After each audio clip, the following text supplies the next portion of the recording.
All right, welcome back. I haven't done a video in a long time, um, and today I got another book review.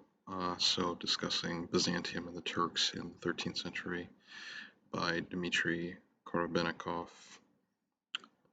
And just as a quick aside about the channel, I'm living in Turkey now, so that's why I haven't been making any war gaming or hobby videos. And there's not much war gaming here, unfortunately. At least not as far as I know. But anyway, so I have a book review, uh, and one of the benefits of being here in Turkey is that I get to read all of the great literature, have plenty of good libraries here, so uh, I'm not really a specialist in this area of history, Byzantium uh, or the Seljuks, but I've been reading about it lately, and very interesting subject. So this book, really good, kind of not too long, but very concentrated, which I think is good. I think it's about 250 or 300 pages, something like that. Um, Focuses on mainly on the period of Byzantium when it's under the dominion of the Latin Empire, so after the Fourth Crusade, and it discusses Trebizond, Nicaea or Nicaea, however you want to pronounce it, and then after when the Byzantines are sort of restored at the late 13th century, and so a lot of it, history I didn't know, but in terms of sources, the author used a lot of Greek sources, used a lot of obviously a lot of Turkish sources, so it was really interesting. One thing that I found fascinating was how interlinked the Byzantines were with the Seljuk.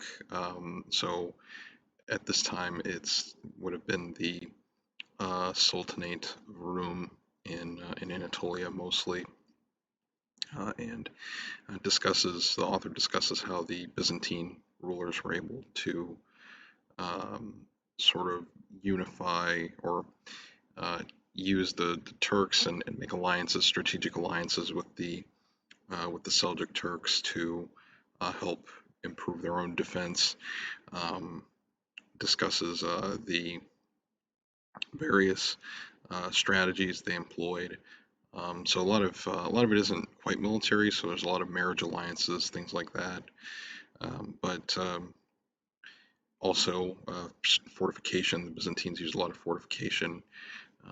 But the main sort of um, disruption, and that comes in basically at the end of the book, is the Mongol um, invasions in the 13th century that really kind of disrupts the equilibrium that the uh, Seljuks and the Byzantines were able to achieve. So that's kind of the end of the book. Um, Not too much on, like military organization or things like that.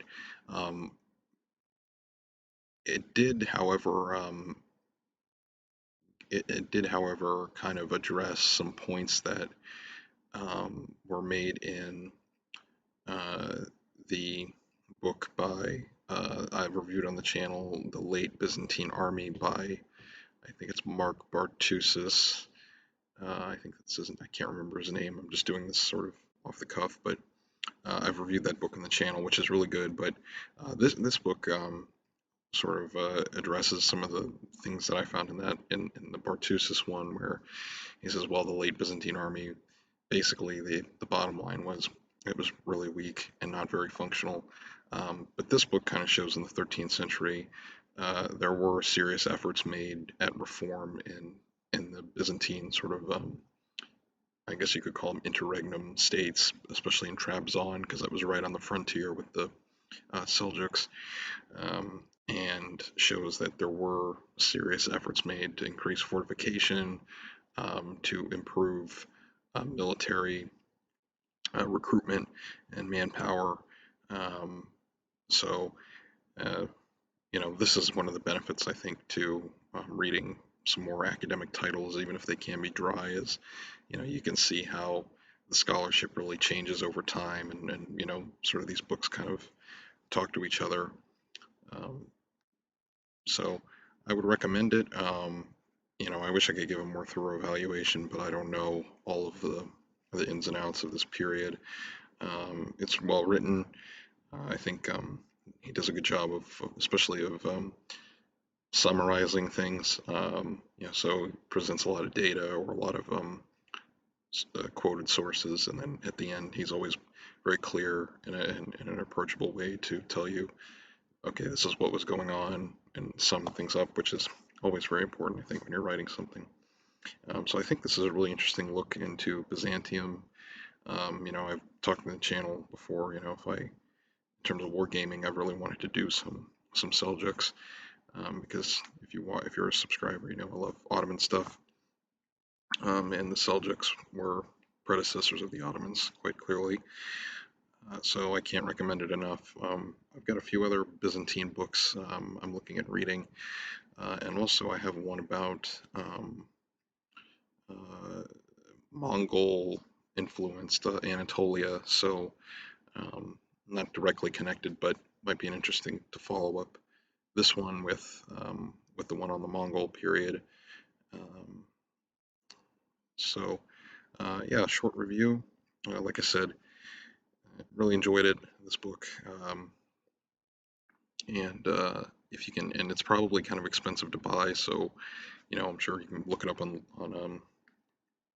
the internet, find a PDF or something. And it's also got a great footnotes.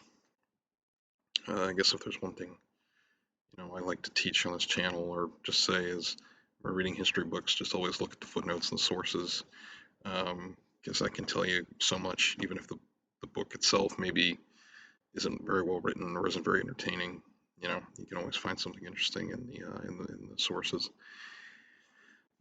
So with that, that's my little video. I don't have a lot of time right now to make videos, but if I can do some book reviews like this, I think that would be. I think I'll keep trying to put some stuff out like this. So I hope you enjoyed it, and talk to you in the next one.